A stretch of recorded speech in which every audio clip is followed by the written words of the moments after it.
What's happening, people? Yes, Josh Bomber, mad intro. That is for sure. Hope everyone is well. Big up to each and every one of you. I know you probably nipped in Curtis's stream earlier. I was busy doing errands, so I could only pop in.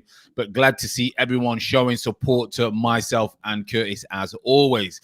I think he went through what Arteta was saying when it came to his press conference. I'm not gonna go through that, especially against Wimbledon. We're just gonna chat about the result last night and the rest of the results in the Carabao Cup, which didn't get many surprise. Let's be honest, didn't get many surprise. It looks like teams are now taking this a little bit more serious than they have done in the past, albeit playing weakened teams. But yeah, it was not a bad evening at all for everyone involved. Big up Martin, big up Jack, obviously big up Josh. Smash up the likes, people. Really do appreciate it. And yeah, nearly towards the end of the week. Huge game at the weekend, as we know. Huge game. Good to be back. Tomorrow night, I'm on the radio. Friday night game it is at Coventry for the championship game, Coventry and Peterborough, which will be good tomorrow. And then we are going to do a watch along Saturday and Sunday. Saturday will probably be the Man City Chelsea one, run about 12:30, and then we're going to do a watch along for the Arsenal one as well. I will be stepping up my game after speaking with Curtis. I think it's going to be one of them where we're going to have to start getting a little bit techie for watch alongs because of the timer, etc. I think people need that. Obviously, Daily Vibe will keep it just like it's very minimalistic and techie, but for watch alongs, I think we're going to have to up the game, people. I really do. Big up Tony's, but afternoon, everyone. 3 wins in a row, getting spoiled now, not used to this. Jameson's put, good to be back, Fran. It's good to be back, people. If you didn't check it out, I did put a video up yesterday, which I thought would be a good idea. And mix it up a little bit because you don't like to do the vlogs, you don't like to do normal editing, and obviously everyday streaming for yourselves. So it's just a few tips on if you're interested of being a football agent. Check that video out, which I did put up yesterday. Just throwing it together, probably about 10-12 minutes long, but it may help some of you if you want to know a little bit about the inside of the game. Jack has put, did you manage to watch the game last night? I ended up watching some guy streaming from inside stadium having some bevies. No, it was quite funny actually, because everyone got ready last night, I think, for the game. I think even AFTV got ready. Excuse me. AFTV got ready, Curtis got ready, Lee Gunner got ready. Everyone was ready. And I was not going to do a watch along, but I was going to watch the game. And I thought, it's bound to be on one of these streaming ones. It's bound to be on one of these streaming ones. Couldn't find it anywhere. Everyone was having a meltdown because Curtis was like half an hour late. What is going on? And I had to put in there, listen, it's a stream, it's a stream. And then he went old school. He went, LMA manager, teletext when he was a kid looking for results. And he managed to get some good numbers because no one else was streaming because you couldn't get hold of it. So fair play, Jack, if you did get hold of it. And obviously, Boy 10 Dio said, oh, snaps, and I found the stream when it was starting. So interesting. Chris has put, Chelsea and the Spurs could both have been knocked out if Villa and Wolves didn't bottle it. Interesting. Simon's put, big up, Fran, big up yourself, big up to each and every one of you. And Josh has put, don't want Xhaka to start, but if he does, he better put in the top bins. It's interesting to see what will happen with Xhaka when he comes back. It really will. So again, great support each and every time from everyone. And let's touch on last night's game. Like you say, I did not have the privilege. Some would say privilege. Some would say I've been saved of watching, obviously, Arsenal against Wimbledon. Now, Wimbledon are at the level that I played most of my football. Nearly all my career was at that level. It's not an easy level. It's a lot more quicker, as in the pace. There's less technical players. But it's not an easy level. For a team like Arsenal, it should be very easy level. But we've seen over the years when you're playing FA Cups, when you're playing Carabao Cups, can go one way or the other. We've seen Manchester United struggle at Burton at times. We've seen Chelsea struggle. We've seen Arsenal. We've seen Liverpool. All these teams struggle at lower league teams because on occasion it's their best game of their life. When I played at Stamford Bridge, it was the highlight of my career. So I was always going to give 110%. Even though we got bopped, but Gianfranco Canzola and co, so we're going to get bopped. So last night was a little bit tricky, could have been. The fact that it was at home is massive when it comes to those kind of games because the pitches are crisp, everything's like that. You're it's very hard when you go and play at a Wimbledon or when you go and play at a wherever, because the pitches are not as good, even though they're nice. You get the odd bobbles, can be a little bit hostile, but the likes of Arsenal, Chelsea, Liverpool, I've got big enough squads to not worry about teams in League One. I can tell you that. I can tell you that for Boy Tens, but Fran trying to justify that League One level. Meanwhile, most of us out here are struggling to make the Sunday League starting lineup. Oh, mate. Honestly, Aki's put big up FFTV, big up to yourself. Real of the most has put if Xhaka plays, I only see him scoring a screamer or getting sent off. Martin's put Arteta is on fraud watch this weekend if he starts Xhaka. Can you imagine if Xhaka starts? Can you imagine? But so didn't see the game myself. Was watching it on the text, as you know, it's not quite the same. However, it didn't seem as comfortable as we thought for quite a long periods of time. Now, what happens is when you can't break them down, even though we got the early goal, which was a penalty, I thought we would kick on from there. But Wimbledon made it hard. They're going to make it hard. But it was, in the end, it was fitness, the occasion, the big crowd that obviously would have worn Wimbledon down, and then we would have come through a little bit. Because I don't think we was great looking on, obviously, the reports and the way the game was coming through to me. But those games you've not really got to get out of first gear. You shouldn't have. So a good confidence for a lot of some players. Martinelli looked really bright. Eddie Nketiah got a goal. He's celebrating like it's World Cup final, but a goal is a goal. A goal is a goal, but you shouldn't be celebrating like that, in my opinion, when you need to start doing something on a weekly basis. Like Curtis was saying earlier, he's the one who gets, most improved player. And people might say that I'm harsh and Curtis is harsh. He's just not good enough. He's just not good enough. But he scored a goal last night, so fair play to him. It'll build his confidence, etc., etc. Eric, but hey, Fran, were you playing at Stamford Bridge in some? Have you ended? Hey, Fran, were you playing Chelsea in some cup? Yeah, we played in the FA Cup at Stamford Bridge FA Cup. What a team that was. Oh, what a team. They had a team. They put their best 11 out. It was a team. Big up Brett. He's put big up. Weedy Marley's put, if they play the same against Leeds, we are going to get turned over. Agreed. Sentiments put Teletext page 101. Teletext was a gift when I was a kid. Martinelli must replace Pepe on Sunday. Interesting. Will he do that? He did do well last night. His energy levels were quite high. He was involved in quite a lot. But you know what? They didn't take it lightly. Lacazette scored big celebrations. And Nketiah, big celebrations, etc. So Smith Rowe. So I think they needed that. I really do think they needed and that win. That's 3 wins in a row, which is who'd have thought we'd have been saying that 4 weeks ago. But it's all about the big one at the weekend. That was good prep. A lot of talk was about Patino. The media and everyone needs to just leave this kid alone. It ain't no Pedri, ain't no Messi yet. Just leave the kid alone and allow him to just, come when he's ready. What I found interesting was the fact that he really rate him highly. I get that. They may have not signed a war because of him. I don't believe that. I can't see that. But then you don't give him no minutes in the Carabao Cup, saying that other players need minutes. Now, I'm not too sure I'm buying into that one, to be honest.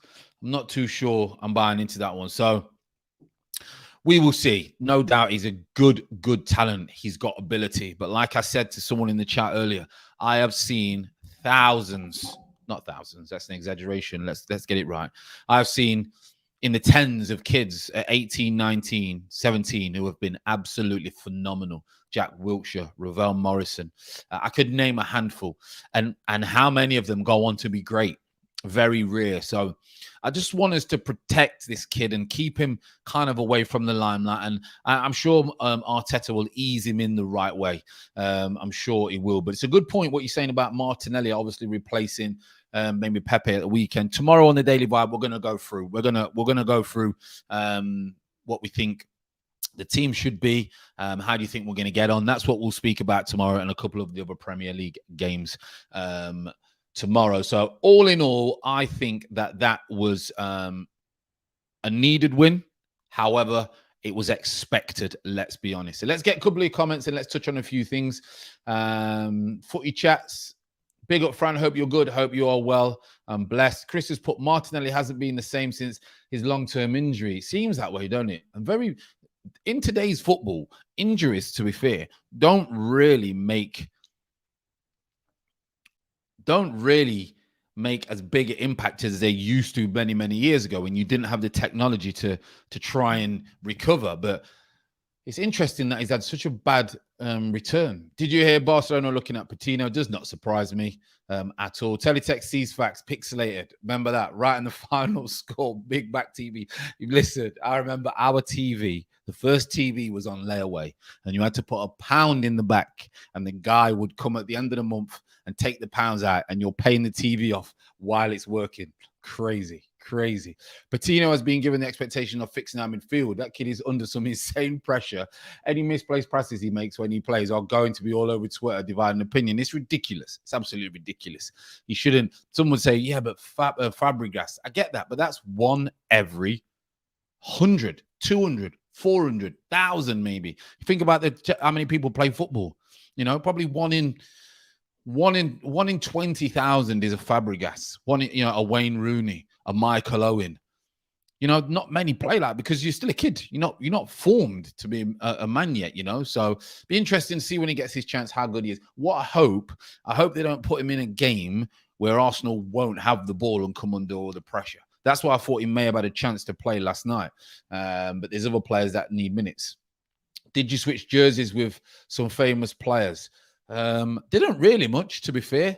Who did I pick? Sol Campbell's, John Terry's. Who else did I swap with? Not many. I didn't really swap a lot of shirts, to be fair.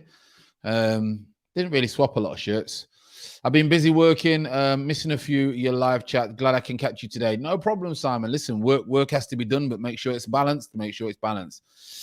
Martin has put, Fran, did you catch the Panorama documentary the other night about agents signing up underage kids and wrecking their careers? No, I didn't. That's interesting. I want him. Will it be on a BBC iPlayer or something like that? Interesting. I didn't know that. It would have been good to have obviously watched that before I did the video out yesterday, but it's ridiculous what happens. I mean, yesterday's video, I just gave you some steps, 5 steps to what to look out for or to do if you wanted to be a football agent. If I went into the dark secrets of football agency, that probably could be another video. I might actually, in the future, sit down and maybe do some kind of podcast in a studio for that one, because that one would be huge, because, you know, secret agent kind of stars, because it's terrible. It's terrible, but it's interesting. I watched that. Fresh trim, friend looking sharp. Yeah, the wife told me, listen, beard was getting all grey. Hair was growing just around the sides and not the top. You know, I'm at that age, people. So she said, listen, you know, fix yourself up for the community. I was like, okay, no problem. Matthew's put, good afternoon, friend. Good afternoon yourself. Also, Josh, big up as always. Weedy Marley has put, if you watch our under 23s play, most of that team would get in our starting 11. You see, the problem is, Weedy Marley, is under 23 football is My Little Pony football, I call it. It's not real. So you've seen the likes of Balogun, you've seen the likes of Aziz, you've seen the likes of all these people who look worldy in under 23s. But when it comes to men's football, it's completely different. So under 23s is a waste of time. I am actually with Pep. I think we should have B teams in League One and League Two. Said it since I was playing. Best way to produce players is to get them playing men's football. This under 23 football is just a waste of time, and it's just to make up the numbers. Bad idea. Never liked it. So, however, like you say, I'm sure there is some players in the 23s because they have to come from somewhere, but the step up is huge. Big step. Under 23 football is probably nowhere near as hard as League Two football. That's the gauge that you've got to get on, because it's a different environment. Some of the players will be good enough, but not all of them. You've seen when they go on loan, they struggle. But it's the 3 points, the fans, the stadiums, the people's mortgages on the line when it comes to men's football, and they all of a sudden it's completely different. So that's why under 23 football, I just we never had it when I was a pro.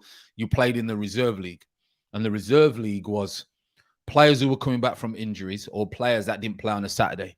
So, you know, for example, if we played Spurs, Sol Campbell would be playing. Darren Anderton. You know, you might get a Jurgen Klinsmann playing, and you're thinking, well, wait a minute. And if you're playing against those players, reserve games, you improve very, very quickly. Whereas under 23s, I think the success rate, it'd be interesting to see what it is, but I think the success rate from under 23 footballs that make it, as in fully fledged professionals beyond 25, is 4%, something crazy like that, like something crazy. So these under 23s that are driving, you know, they got big, nice wage packet. Some of them are on mad money, you know, and they're all full of the drip and all the cars. You don't hear about them after 25 because they were never good enough. It's crazy. Absolutely crazy. Fran, would you start Laka? Interesting point. I think we'll speak about that tomorrow. Arsenal should be pumped up for the weekend, Derby, etc., Wimbledon. Daz put under 23 is a waste of time. Teams are normally fooled. It's ridiculous. Weedy Marley's put, you say that, but ESR and Saka, etc., all came from. Yeah, don't get me wrong. Players have to come that way. They have to come that way. But for every one that comes through, there's also 20 or 30 that never come through. So we have to have some type of, obviously, conveyor belt to try and get them in, which it has to be on under 23s or it has to be a reserve league. However, the under 23 league doesn't produce enough footballers. Its purpose was to develop and produce players because players were getting released too early. So, for example, when I was 18, I was 8 stone. Didn't fill out till I was about 23. Hence, I used to get brushed off the ball for years. What the under 23s came in for was don't put them in the physical side of it. Allow them to develop technically and allow them to develop as players. Problem was, once they then turn 21, if they've not played men's football, then they're behind physically. So that's the thing. But don't get me wrong. Yeah, it's worked for certain players, but it's like one of those, isn't it? You know, it's like anything. For everyone that makes it, there's hundreds that never make it in that system. But what I do think is if you went back to the old reserve league, for example, you may have 1 or 2 more make it through, but then the rest of them could drop down the pyramid because they've been playing men's football. What happens is now most under 23s who don't make it, or 18 first-year pros who don't make it, very rarely go and play in the league.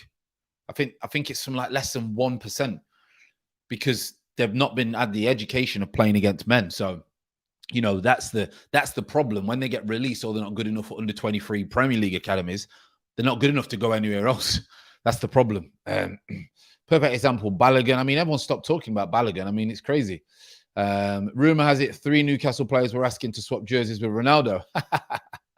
Crazy.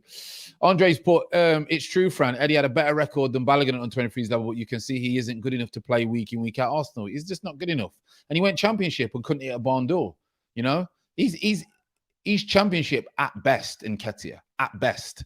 Like, Ivan Toney is so much better than Eddie and Nketiah. Yet, last year or the year before, people would say to me, well, Fran, even Toney was in League One at Peterborough. I said, yeah, but being in League One, playing every week, you're ahead of a kid who's playing in under 23s in the Premier League. You know, that you're ahead of him in your development. Where are we? Can Eddie improve though? I think he can. Of course he can. Anyone can improve, you know, anyone can improve. And also, I don't know if it's about improving. He just needs to find the right team. He might find the right team and bag 20 goals, but it won't be in the Premier League. Won't be in the Premier League. But he may have to go down to come back up. But it doesn't seem like he wants to do that. So let's talk about the rest of the results. Obviously, Brighton won 2-0. We know that Arsenal won 3-0. Chelsea, Villa. Interesting game this was because Villa, again, gave Chelsea a little run for the money. Both teams obviously changed a lot. I mean, Chelsea's second squad, Ross Barkley, Loftus-Cheek, all these players that I even forgot about started this game. Werner had a couple of opportunities. He's obviously got the goal for Chelsea, and then Archer, decent for Villa, up front, had quite a few opportunities, but his goal was great goal, great delivery, and he's banged it in the top corner with an header. Goes to penalties, and Villa missed 2 penalties. Chilwell missed one for Chelsea, and then obviously it was that right at the end. I think it was Reece James wins it on the night for the penalty. So Villa will be disappointed, but I think if they would have played a stronger team, they probably would have won this game. But the strength in depth that Chelsea have is absolutely ridiculous. Absolutely ridiculous. We then go on to Man United, West Ham. A lot of people are not happy with this. Oh yeah, Ashley Young, didn't he? Spooned it as well. I think he was the most experienced player on the pitch, and he got it all wrong. So he's not a good evening for him last night, and I'm sure he'll be thinking about that penalty. We then go on to United, West Ham. A little bit of payback time for West Ham, who under David Moyes, people we've got to admit are very, very good under David Moyes. Ollie's going to be under pressure again tonight because they lost, so it's Ollie's fault. You know, if they win, it's not Ollie, but if they've lost, it's Ollie's fault. He's changed the formation. He's playing players out of position, but when they win, it don't matter where they play. They're the best team. You know, absolute nonsense. But listen, I don't want to go too early on this. But a few people were talking about Sancho, and I said, people in the summer, do not be surprised if this kid is not what you think he is. He's only just come. Give him time to settle his talent. But I remember seeing him at Watford. I remember seeing him at Man City. And there's a reason Man City let him go. And I've seen him at Dortmund, but he's in the best team, probably one of the best teams at Dortmund. Fit perfectly for him. He's come to United. United are not going to be as dominant. Defenders are, I would say, more athletic in the Premier League. So Jadon Sancho could find this move tough at first. Tough at first.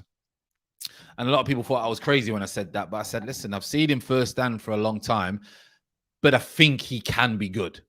I'd be very surprised if he doesn't be good. I would be very, very surprised. But I knew he was not going to set it alight. I said to many people, this kid's not going to set it alight straight away. You've got to give him time. I don't think he's the type of player who would just come in and hit the ground running straight away, because I'm not sure Man United is set up to allow him to do that. Some players just come in and it just works for them straight away. I just didn't get that feeling with Sancho, and it seems that way a lot. The good thing that's helped him is the limelight is just completely off him. You've got everything's on Ronaldo, or everything is on Ollie, or everything's on Fred and McTominay, because they just get absolutely hammered every week. So that's the good thing for Sancho. And I want him to do well. Like I say, I've seen him a lot, especially when he was a kid. Spoke to him and his parents quite a bit. So I hope he does well. I really, really hope he does well. But he's just not getting any change at the minute. He's not getting the ball in the right areas. Obviously, they don't play the same way as Dortmund. He doesn't get the ball in behind, down the sides at the moment. So interesting. Noble, like you say, missed an absolute sitter. Again, he's had a nightmare 4 or 5 days he has against Man United, but this time they won, and Lanzini obviously scored in the 9 minutes for them, so they'll be happy that they've knocked him out. And apparently now there's rumors going around that, you know, few more losses and Ollie will be on his way, because he's expected to at least challenge, if not win, the league this year. I can tell you that. To touch a love your comments. Give Sancho a couple of seasons. He'll be one of the best players in the league. I don't think he'll be one of the best. That's just my opinion. I think there's a lot better players than him. But like you say, if it all clicks for him and Man United then obviously keep getting stronger, then I think, like you say, he could become, but I'm not sure he'll be one of the best, then top 5 wingers maybe. Let's hope for his sake. Gunnar Vettel's put, seems like every top player goes to United underperforms. Lukaku, Pogba, Sancho, etc. Yeah, I just think it's a strange one with United, because then you look at the players that have done well there, and there's some unbelievable players. So I don't know whether people expect more from a player when they sign for a certain club, rather than just understanding how he is before you signed him. I'm not too sure. Similar for Havertz, the limelight was on Werner and Lampard, which gave him a bit more time to settle. And look at Havertz now. Really like him. Werner's been hammered. Everyone's talking about Werner, which is yes, don't get me wrong. He can't score, but he just score. I mean, he creates so many problems. That's why I think they still obviously stick with him. And then, like say, Havertz, by the way. Oh, 49 in the chat. Big support from each and every one. Shrivik has come and he's put Fran. The thing I'm honestly worried about is Arteta will scrape wins against poor sides once in a while and get 50 points, and we'll be stuck with him for another 12 months because we ain't sacking him. 100%. I can see that happening. I can see that happening. Just on the Sancho subject is, but I feel he's going through the same phase as Pepe in his first season. Well, Pepe is going through the same phase in his third season, isn't he? I almost put Sancho will come good. I hope so for him. Say, like you say, I know him not well. I know him personally a little bit. So I hope so. Richard's put random question: what beard dye do you use? Just for men. Just for men. And you know why, Richard? I was one of those, right? I was one of those where I thought, you know what? I'm going to embrace the gray. I'm going to embrace the gray beard. Okay. It looks distinguished and all that stuff. It's quite cool and all that. But, oh, here you are. Look, the wife's just brought in, Richard, for you. This one here, medium brown. How cool is that? There you go. She just brought it in. It must have been on the side. But then the wife said, listen, why don't you dye it? And when I was in Dubai, everyone dyes their beard. It's like the thing. There's beard shops everywhere. You dye your beard and you get it looked after. So I thought, you know what? Let me dye it. And since then, it's took 10 years off me and I like it. So shave the beard if we win. If Arsenal win. No, I'm not shaving this. It took me ages to get this like this. I can tell you that. It took me ages. So yeah, there you go, mate. So Chris has put a bit of boot polish might work. Fran don't rate Pepe. I can't rate him at the minute. I'm sorry. I need more from him. I just need more from him. Listen, I hope he bags the hat trick at the weekend. I hope. I just can't see it. Shave the beard if Arsenal win. Don't they dye it orange in Dubai? Muslim thing. Some of them do, but the sheikhs and that, honestly, the beard is perfect. Absolutely, but there's not a hair out of. Oh, it's just unreal. Cheers, new subscriber here. There you go. See, Richard's come in, new subscriber, and now he's got the new beard dye, just like that. Your football channel. He never thought he'd get the best beard dye going. Josh is coming. He's put, "Hey, friend, do you think some fans overhype our youngsters?" Oh, 100%, 100%. Does beard color cause any skin reactions? It doesn't for me. I mean, you may have to test it, but it doesn't for me. It doesn't for me. But test it. The amount of people that have now gone and dyed the beard, all my friends, I see them in the barbers and that, and they're like, "Yo, Fran, you dyeing your beard?" I'm like, "Yeah, of course." And they're like, "I might try that." And then next time I see them, they've got this perfect beard. Oh, funny. Right, what else? Leicester, they breezed through. Professional job. And then we go on to, I know you don't like it, Wolves against Spurs. Good game, by the way. Managed to check a lot, get quite a bit of this game. Was a very good game. Undembele gave Spurs the lead 14 minutes. And then after he gave Spurs the lead, he had a shocker. He gave the ball away in vital areas. He got weighted off the ball too many times. I think he fell asleep for the rest of the game because he was so bad the rest of the game. But it was Kane, obviously, 23 minutes. Good finish, Kane. Probably didn't need him to get that goal, to be honest, because now he's going to be a little bit confident. And we know what he's like when it comes to playing against Arsenal. And I think he will target Ben White, unfortunately. He will use his experience and he will go over towards Ben White because he's clever like that. Spurs. But then on Dendoncker, who I love at Wolves, so good from set pieces as well. He's obviously bagged one on the 38 minutes. And then the Ndombele one, who's got weights off the ball. He's fell asleep a little bit. And they put Podence in. And Podence has scored on 58. Goes to penalties. And Wolves have a shocker in the penalties. Absolute shocker in the penalties. Harry Kane bags one. I can't remember who's bags one. And they win 3-2 on the night through penalties. Spurs did. So it was not a bad night of football. I've got to be honest. I thought it was a decent night of football last night. Now, weekends, we will quickly talk over the fixtures at the weekend. Let's have a look what's going on at the fixture. Oh, I can't see them now. They've all gone down. Any big ones on the weekend? Obviously, you've got the Chelsea and anything Friday night. Obviously, tomorrow night, I'm on the radio. Like I said to you, Coventry, Peterborough. Check that out. So, obviously, the games at the weekend, Chelsea, Man City, as we know. Man United, Villa. I think that's going to be a good game. That's at 12:30 again as well. Everton, Norwich, 3 o'clock. These are all 3 o'clock kickoffs. Leeds, West Ham, Leicester, Burnley, Watford, Newcastle. And then at 5:30 on the Saturday, it is Brentford and Liverpool. And then you don't need no introduction on the Sunday. Southampton against Wolves. And then it's the big one, North London derby. Arsenal against Tottenham. I think we're going to get a result here. I know we'll concede, just like Amo was saying. But I think we're going to get a result here, people. 3 wins, confident is up. It's a derby game. Form tends to go out the window. Spurs didn't look great in their last game against Chelsea, albeit for me, Chelsea, strongest team in the league at the minute. Not only because they've got Lukaku, they just look like they're loving what Tuchel is asking them to do. They look very disciplined. They look full of winners. You know, we've got Rudiger now, who everyone was talking about. I'm not sure about him. Now looks like one of the best centre-halves in the league at the moment. He's no Van Dijk, don't get me wrong, but he's in people's faces. He's scoring goals. He's biting people. He's what I like in a centre-half. Absolutely flying. So fair play to Rudiger. And Chelsea, for me, just looked the strongest because of that.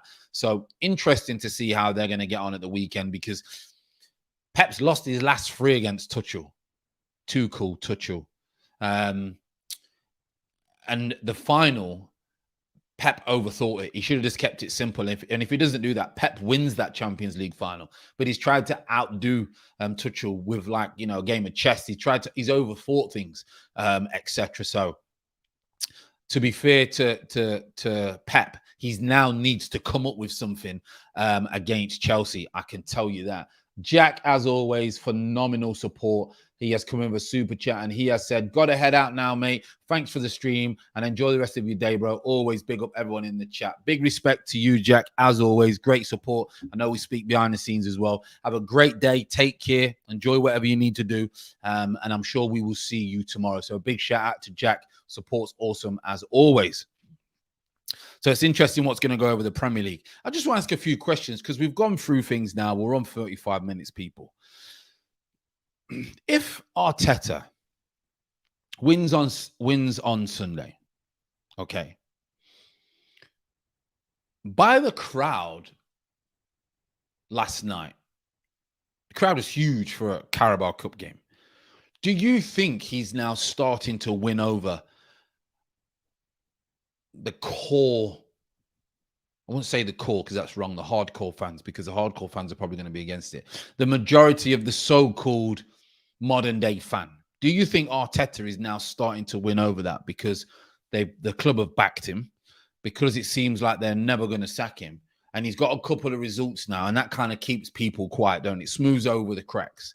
Do you think if he wins on Sunday, people then start to kind of say, well, maybe this is working? Because I know you're going to say to me, Fran, and trust me, I know more than anyone, it's only 3 games, Fran. And I'm like, yeah, but football fans change with the wind. Like, you know, they were saying Jesse Lingard was done because he didn't play properly for 4 months. And then all of a sudden they're saying he's amazing.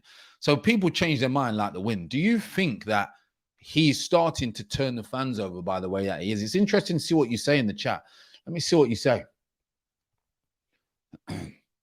Quickly, Matthews put, do you think Liverpool were written off before the season began? I didn't write them off as in I didn't think they would finish high, but I didn't think that they would win the league. So I would, if you mean winning the league, then yeah, I was one of them. I've got to be honest. I'm just not sure that even though the squad could be firing, will they get to the heights of how good they were 2-3 seasons ago? Because if they can, they've got a chance of winning it. Because let's be honest, as much as they've not got a deep squad, when they play, they can play. They can play. Let's see what you're saying. He will only, FN's putting, he will only win over fans when we play some form of attacking style of football. Interesting. Boy Tennis put, I think the modern day fans are already all in on Arteta. They're willing to give him infinite time. Interesting. Rion James has put, it's going to paper over the crack. That's what I think is happening at the moment. Brandon, as always, big support. He has put 60% of the fans are on Mikel's side, then 40% like us are against him. Chris Garby's put, does it then matter what they think? It's a strange one, isn't it? Because if he's winning games, because like, it's a results game, but if he's winning games, regardless of how we're playing, does that matter? You look at the likes of Sam Allardyce, who wins games and keeps people up and stays in a job. You look at Tony Pulis, you look at Jose Mourinho at times when they were parking the bus and all these things. There's so many managers where the football's not nice. And then there's so many managers where the football's great and then they keep losing and get the sack. It's just interesting to see, like, if he keeps winning, but the football's not great, do fans then just say, well, listen, at the end of the day, we're winning games. That's the only way we can get back where we need to get to. I'm kind of Arteta in kind of thing. I'm in Arsenal in. So if they're winning, then that's fine. Even if I don't like the style of play, because I'm a purist, if they're winning, there's not much that we can say. It's like a person who starts a business. If we don't agree with how he's doing the business, but he's doing more sales than anyone else, then we don't have an argument. Do you know what I mean? It's just interesting what you're saying. Early Arsenal fans can call themselves a top club and then start trusting the process after 3 scrappy wins against bad sides and a drubbing of a youth team. He ain't winning me over. What would it take, Shrific? That's interesting. Troy's put, we beat Spurs and I'm having a street party in my road.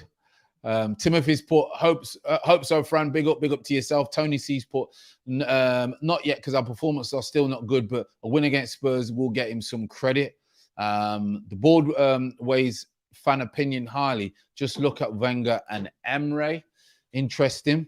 Steve J's put, think a win on Saturday secures his future, to be honest. Not my wish, though. Interesting. Chris has put, the opinions of modern Glory Hunter fans are shallow and unimportant. Those fans that take an interest in the club, the tactics, the history, and the tradition have a benchmark to compare with. And like I say, I can't argue with that point, to be honest, Chris, but is that just the way, like you say, a modern day fan is? They don't really have that supposed connection because football has changed. You know how footballers, you had a real good connection with the fans. I mean, even before my day, players would go and meet fans in the pub after the games. Like, can you imagine now, Ozil bowling up at the pub around the corner and having a pint with the lads after? It would be awesome for them as players. But I think that's why fans don't have that kind of connection with their football clubs, maybe. Interesting.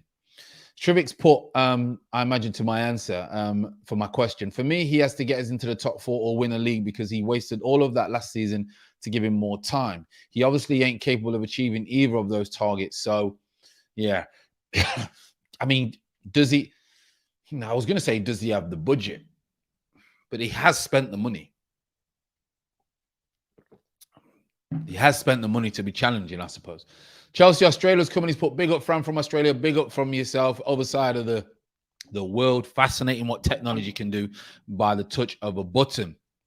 So it is interesting, people. It really, really is interesting whether Arteta will be... like you say, I think he's going to be here for a while. Me and Curtis have spoke about it many, many times. We've accepted the fact that he's going to be here. The board are not looking to get rid of him because the amount of money, the amount of trust and belief that they have put in him and this so-called project process, whatever it may be. So I don't think he's going anywhere, because if they did go somewhere and then they brought someone else in, like you say, it would just be, oh, we've got to start again. The new manager wants a new budget. The new manager don't like Tavares. The new manager doesn't like Lokonga. The new manager doesn't like Tomiyasu. He wants to bring this player in, that player in. So I think, He's not going nowhere. He's not going nowhere, but I'm not sure where we're going to finish this. I'm not sure where we're going to finish this season. So 5 more minutes, people, because we do a 45-minute one. Don't want to drag it out and keep you all day on this magnificent Thursday, by the way, and then Friday tomorrow. But Gabba's put up and down, down again. Chris has put, I listen to the opinions of fellow posh fans in the London Road Terrace, which is Peterborough, by the way. Chris is a mad Peterborough fan, and obviously a Gooner. Those opinions are much more informed and thoughtful, because I think it's a tighter club. You know, I think that the fans feel connected. I don't think he will be with us longer than January. Interesting. Josh has put, do you think Saka should be dropped considering the fact that he played quite lethargically against Burnley? I think we need to bring him out to protect him. I think we need to protect him mentally. That's my opinion. Because of some of that he's had, he's come back, he's not firing on all cylinders. He seems a lot more relaxed and composed and calm when he plays for England at the moment. I'd take him a little bit out of the limelight and I say, I'm just going to rest you for a few weeks. You know, don't worry, you're going to get back in. You're by far good enough. I'm going to take you away for a few weeks. That's what I would do. That's what I would do. Boy Tens put, I can't believe a novice was given 150 million to spend and Emre and Brengo weren't, though. That's a madness. It is a madness. It is a big madness. Steve J's put, fact is, Fran, he's had the money. He's getting the time, so he'd better deliver top 6. And that's what I'm saying. He has had the money, hasn't he? Because I was going to say he's not had the money, but he has had the money to get us top 6, which really surprises me. Really, really surprises me that we are the way that we are at the moment. But, you know, it's a strange one. Leon has put, big up Fran, hitting these weights because I want to be the next Traore. Listen, I mean, what I do for Traore in the Arsenal team, I can tell you that. He'd be throwing some shapes, wouldn't he? Even though he can't cross the road or finish his dinner, but he'd cause problems. I can tell you that. I can tell you that, people. Oh, mate. Imagine Ben White against Traore or Tierney. Oh, mate. He could. Oh, good. Isn't it good that he can't fit? Well, no, it's not good. It's not good for him. But it's good that when he's not an Arsenal player, that he can't fit. I tell you what, if he could finish, Adama Traore would be 150 million. Easy. If he could finish, it'd be 150 million. Ridiculous. Absolutely ridiculous. Makes the game look so easy. Runs past players that are not even near. Honestly. Right then, people, I'm going to wrap it up because we don't want Arteta waffling settings and just talking for no reason. Like you say, I appreciate each and every one of you coming in to the stream. I know that you're busy doing your thing, etc. I know you went on Curtis as well. Really, really, really can't stress enough how much I want to thank you for being a part of this community and getting us to the numbers that we're at the minute. In YouTube world, it's minuscule, but you know, it took us a lot of effort and consistency just to get to this point. Hopefully we can get to that 2.5 by the end of the week, and then obviously we need to get to 3,000 and then onwards and up to 5 and get where we go. So like you say, we'll be putting a few more things out. We'll be putting a lot more content into the channel. I want to make it as big as possible, and I want to bring each and every one of you along with me because it does not work without you. So like you say, God bless each and every one of you. Enjoy your evening with friends, with family, but more importantly with yourself, and I will see you all tomorrow. You take care, people. You take care.